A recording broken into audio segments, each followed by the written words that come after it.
How to download Teams application on your Android device. So hello guys, welcome back to my YouTube channel. In this quick tutorial, I'll be showing you how you can easily download Microsoft Teams application on your device.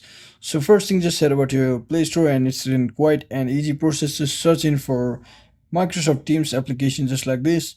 So you can see it will appear on top, and for your information it has over 100 million plus downloads. So just tap on that particular application and click on install button over here. So it will automatically download and install the application onto your device. So based on your internet connection, it should be getting downloaded soon. So you just have to wait for a few seconds.